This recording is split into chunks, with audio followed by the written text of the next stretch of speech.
अब कोई मस्जिद कब्रिस्तान को नहीं खोएंगे।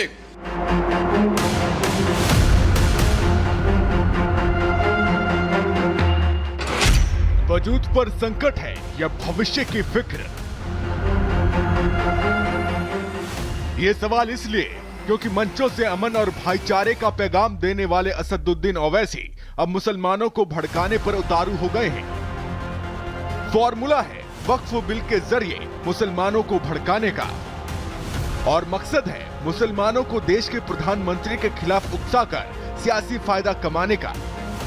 सुनिए वक्फ कानून के नाम पर ओवैसी कैसे मुसलमानों को भड़का रहे हैं। मोदी की सरकार ने एक वक्फ का बिल लाया और मैं बार बार कह रहा हूं, अगर खुदा ना खास्ता ये बिल कानून बनेगा, अगर ये वक्फ का कानून बनेगा तो मुल्क में सोशल इंस्टेबिलिटी पैदा होगी। हम भारत को 1980 और 1990 के दहे में लेकर जाएंगे। हम एक मस्जिद को खो चुके हैं मोदी, अब कोई मस्जिद कब्रिस्तान को नहीं खोएंगे। मेरे अजीज दोस्तों और बुजुर्गों, ये कानून मोदी बनाना चाहते हैं। बताओ आप कितना जुल्म निफरत इन लोगों में मुसलमानों के ताल्लुक से है। क्यों बना रहे हैं कानून आप? नहीं, वक्फ को अच्छा करने बना रहे। कौन सा अच्छा कर रहे हैं आप? गवर्नमेंट कलेक्टर को पावर, वक्फ बाय यूजर गायब, रेट्रोस्पेक्टिव रजिस्ट्रेशन, ट्राइब्यूनल गायब, लिमिटेशन एक्ट अप्लाई होगा, इवैक्यू प्रॉपर्टी खत्म। को क्या बचेगा फिर? खाली कागज पे लिखा होगा वक्फ बोर्ड। मालिक कौन होंगे? मोदी होंगे। लोकसभा चुनाव में मिली करारी शिकस्त और लगातार हो रहे विधानसभा चुनावों में वोट का ग्राफ गिरने के बाद अब ओवैसी एक बार फिर सीट बेल्ट बांधकर तैयार हैं। जोश ऐसा कि महाराष्ट्र, झारखंड और दिल्ली में होने वाले चुनाव से पहले पीएम मोदी के खिलाफ लोगों को भड़काने में जुट गए हैं। युद्ध मिडिल ईस्ट में छिड़ा है। एक अकेले इजराइल के साथ कई मुस्लिम देश एक साथ लड़ रहे हैं, लेकिन उसके लिए भी ओवैसी प्रधानमंत्री नरेंद्र मोदी पर निशाना साध रहे हैं। फलस्तीन में 70% लोगों के घर बर्बाद कर दिए वो जालिम बेंयामिन नेतन्याहू। अल्लाह उसको गारत करे, अल्लाह उसको जहन्नम का कुत्ता बनाकर जहन्नम में डाले। हशर का मैदान यहीं पर होगा, यहीं पर हिसाब किताब मीजान लगाया जाएगा। और जो दुनिया के बड़े बड़े लोग जिनके जमीनों में अल्लाह ने दौलत दी, आज वो गूंगे बनकर बैठे हैं। अरे जालिमों, तुमको और हम सबको अपने अपने अमाल का हिसाब देना पड़ेगा। ओवैसी के इस भड़काऊ बयान के पीछे एक सच्चाई ये भी हो सकती है कि ओवैसी की पार्टी AIMIM और नगीना के सांसद चंद्रशेखर की आजाद समाज पार्टी यूपी की 10 सीटों पर होने वाले उपचुनाव में गठबंधन करके लड़ सकते हैं।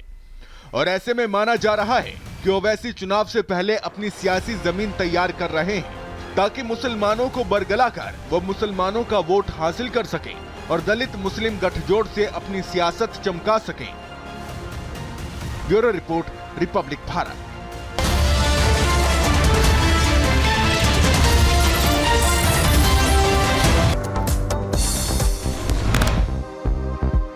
नोएडा की एक सोसाइटी में लिफ्ट में 6 बच्चियों समेत 9 लोग फंसे। कन्या पूजन के बाद अपने घर लौट रही थी बच्चियां। करीब 30 मिनट तक फंसे रहे लोग।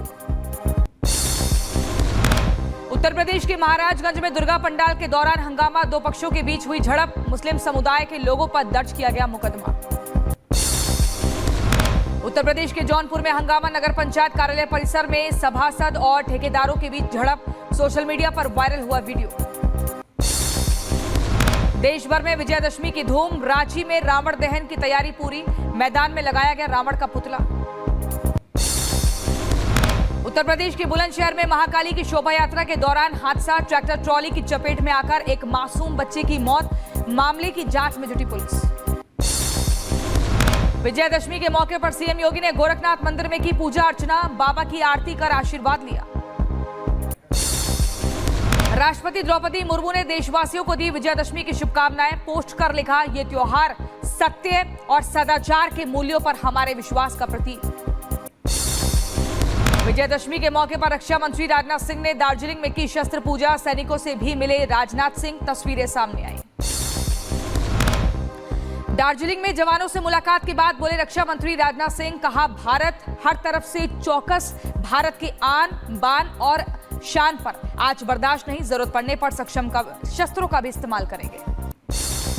साथियों, मैं इस बात का देशवासियों को विश्वास दिलाता हूं। साथियों, किसी भी वस्तु की पूजा करने का यह स्पष्ट संकेत होता है कि जरूरत पड़ने पर उसका पूरी ताकत के साथ प्रयोग किया जाएगा। महाराष्ट्र के रत्नागिरी में हुए बवाल पर बोले बीजेपी नेता नीतीश राणे, कहा जिहादी मानसिकता के लोगों की वजह से हिंदू समाज शांति से नहीं मना पा रहा अपना त्योहार। जब तक ये जिहादी मानसिकता के मुसलमान हमारे देश में रह रहे हैं, तब तक वो हिंदू समाज को ना अपना त्योहार मनाने देंगे। कोलकाता में आरजीकर अस्पताल की घटना पर भी बोले मोहन भागवत, कहा हॉस्पिटल की घटना शर्मसार करने वाली, अपराधियों को संरक्षण दिए जाने की भी बात कही। होने के बाद भी वहां जिस प्रकार से टालमटाल का प्रयास हुआ, अपराधियों को संरक्षण देने का प्रयास हुआ, जो अपसंस्कृति फैली है उसके साथ अपराध और राजनीति का जो गठबंधन हो गया है, उसके ये परिणाम है। गणेश उत्सव के दौरान हुई हिंसा पर मोहन भागवत ने कहा उपद्रव कट्टरपंथ की सोच, कट्टरपंथ को उकसाया जाता है। समाज के स्वस्थ स्थिति की पहली शर्त है सामाजिक समरसता और सद्भावना, इसके बिना संगठन संभव नहीं। पंजाब के फिरोजपुर में बीएसएफ ने की कार्रवाई, सीमा पर हेरोइन और पिस्तौल लेकर आ रहे ड्रोन को मार गिराया। रामलीला मंचन के दौरान हरिद्वार जेल से फरार हुए 2 कैदी, जेल और पुलिस प्रशासन में हड़कंप मचा, फरार कैदियों की तलाश में जुटी पुलिस। उत्तर प्रदेश के सीतापुर में किन्नर समाज ने कोतवाली के बाहर किया हंगामा, मारपीट मामले में कार्रवाई ना करने को लेकर नाराजगी जताई। उत्तर प्रदेश के बलिया में सड़कों पर रहने को मजबूर हुए बाढ़ पीड़ित, नहीं मिला अभी तक कोई सरकारी आवास, लोगों ने सरकार से मदद मांगी। अमेरिका के फ्लोरिडा में बवंडर का कहर, तूफान की वजह से हुआ काफी नुकसान, भयानक तूफान का वीडियो आया सामने। फ्लोरिडा में तूफान मिल्टन को लेकर अलर्ट मोड पर सरकार, क्लियर वाटर में एक अपार्टमेंट को कराया गया खाली, तूफान की वजह से नहर में पानी बढ़ने के बाद फैसला लिया गया। फ्लोरिडा में तूफान मिल्टन ने बरपाया कहर, तूफान से हुए नुकसान की मरम्मत कर रहे स्थानीय निवासी, तेज हवाओं की वजह से तटीय समुदाय तहस नहस हुए। मिल्टन तूफान से फ्लोरिडा में भारी तबाही, कई शहरों में तूफानी लहरों का कहर, कई घर तबाह हुए। तूफान आने से पहले कई लोगों को सुरक्षित जगहों पर पहुंचाया गया। अमेरिका में दिखा अद्भुत नजारा, कई रंगों में नजर आया आसमान।